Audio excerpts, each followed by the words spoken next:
अदालत से चुनावी निशान वापस मिलेगा और महाराष्ट्र में दोबारा विधानसभा चुनाव होंगे। ये दावा किया है औरंगाबाद दौरे पर आए एनसीपी शरद पवार गुट के नेता और विधायक रोहित पवार ने।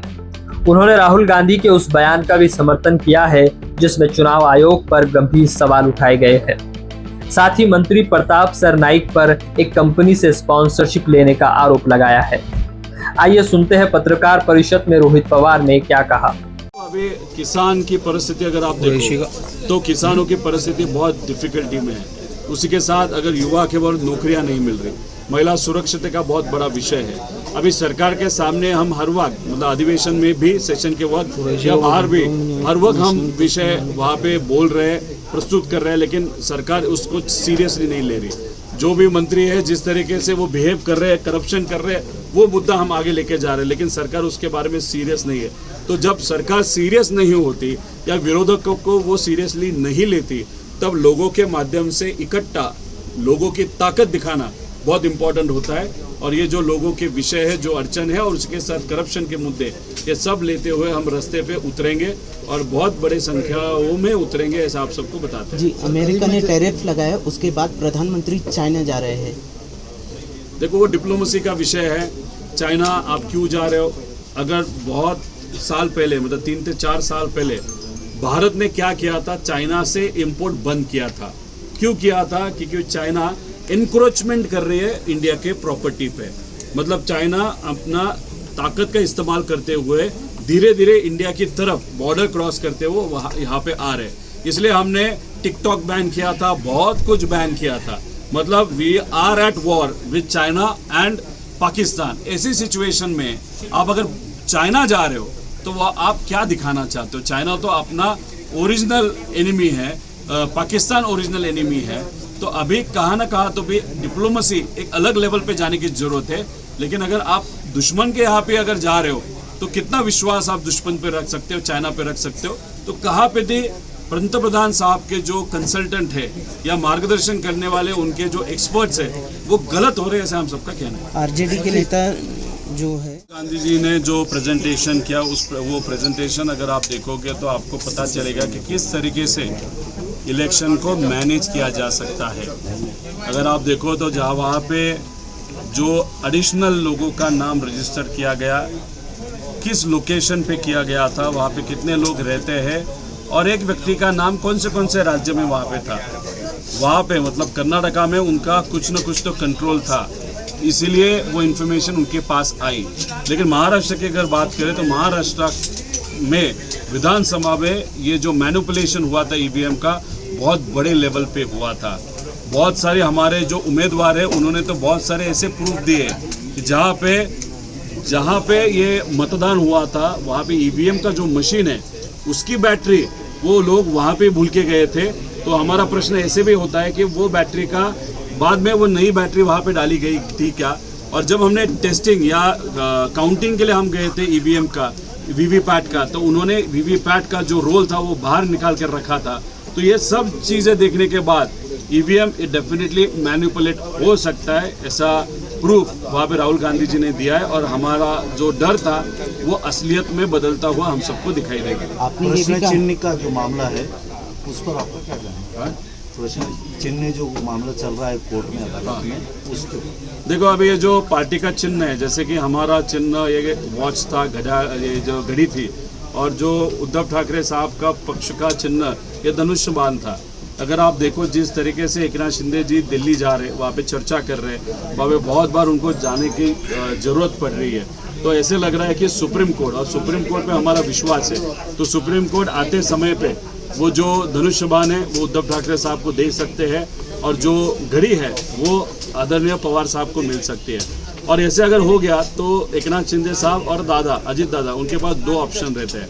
एक ऑप्शन पूरे आमदार लेके बीजेपी में प्रवेश करने का और मर्ज करने का पार्टी, और दूसरा ऑप्शन उनके पास जो है एकनाथ शिंदे साहब के 55 और अजित दादा के 40, ऐसे 95 लोकेशन पे री इलेक्शन हो सकता है। अब ये री इलेक्शन क्यों हो सकता है ऐसे हमको लगता है कि बहुत सारे जगह पे जहाँ पे बीजेपी का आमदार है वहाँ पे अजित दादा ने पक्ष प्रवेश करके लिया है दूसरे और किसी माजी आमदार का, या जहाँ पे एकनाथ शिंदे साहब का उम्मीदवार है या आमदार है वहाँ पे बीजेपी ने प्रवेश करके लिया, तो शायद अगर री इलेक्शन होगा तो नेक्स्ट 1-2 महीने भी हो सकता है। ऐसे हम लोगों में अभी चर्चा शुरू हो गई। सर सरनाइक पर जो आरोप लगाया आपने आज, प्रताप सरनाइक, देखो बहुत दिन पहले एक वीडियो आया था जहाँ पे सरनाइक जी जो मंत्री है उन्होंने एक रैपिडो की बाइक बुक की थी। एक बाइक टैक्सी होती है, रैपिडो एक बहुत बड़ी कंपनी है। वहाँ पे वो टैक्सी आई और वहाँ पे फिर सरनाइक साहब ने उस टैक्सी वाले को बोला कि महाराष्ट्र में हमने अभी तक रैपिडो बाइक टैक्सी को परमिशन नहीं दी, तो फिर आप यहाँ पे आए कैसे। तो वो वीडियो बहुत फेमस हुआ था, उनको पब्लिसिटी बहुत मिली। लेकिन अगर आप देखो तो आज के समय पे जो हमारे सरनाइक साहब है उन्होंने एक लीग चालू किया है गोविंदा का, तो इस लीग का मेन स्पॉन्सर खोले तो रैपिडो है। तो कभी कभार क्या होता है कि जब आपके पास पद होता है, मंत्री होते हो आप, तो किसी को डराया जाता है। उस डराने के बाद फिर अगर आप स्पॉन्सरशिप लेते हो तो फिर ये जो आपने 3 महीने पहले जिस कंपनी को डराया, जानबूझ के डराया, और उस ऑफिस का जहाँ पे आप मंत्री हो उस ऑफिस का इस्तेमाल आपने किस लिए किया, तो आपके एक इवेंट के लिए स्पॉन्सरशिप लाने के लिए आपने किया।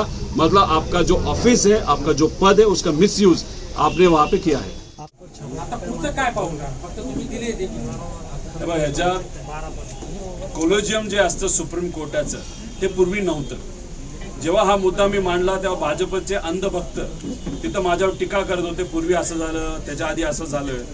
पण मला तेवढं त्यांना एकच सांगायचं की पूर्वी सरकारच्या माध्यमातून नियुक्त्या होत होत्या, पण त्याच्यावर अनेक लोकांनी आक्षेप घेतल्यानंतर सुप्रीम कोर्टाने एक कोलोजियम फॉर्म केलं। त्या कोलोजियमची जबाबदारी हीच आहे की जे कोणी अराजकीय लोक असतील त्यांना तिथं निवडायचं आणि ती नावं ही सरकारकडे पाठवायची आणि ते जजेस तिथं होणार, असं ते प्लेन सिंपल मेकॅनिझम तिथे ठरवण्यात आलेलं आहे।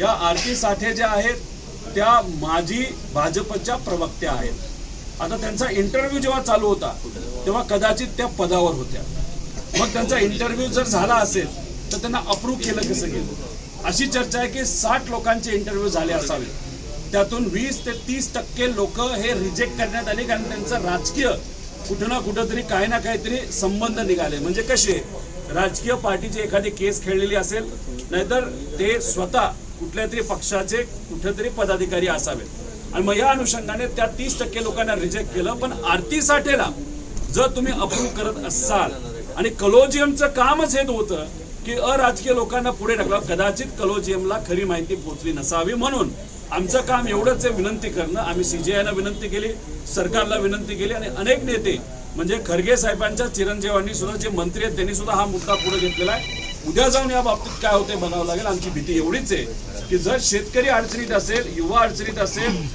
एखादा व्यावसायिक अडचणी असेल आणि तो सरकारच्या विरोधात कोर्टात जाण्याचा जेव्हा विचार करेल, नाही तर आम्ही कोर्टात जेव्हा जाऊ आणि जजेस जर तिथं बीजेपीच्या विचाराचे असतील ते आम्हाला न्याय देऊ शकत नाही, अशी आमच्या भावना आहे। काही लोक म्हणतात पूर्वी असं झालं, आता तसं।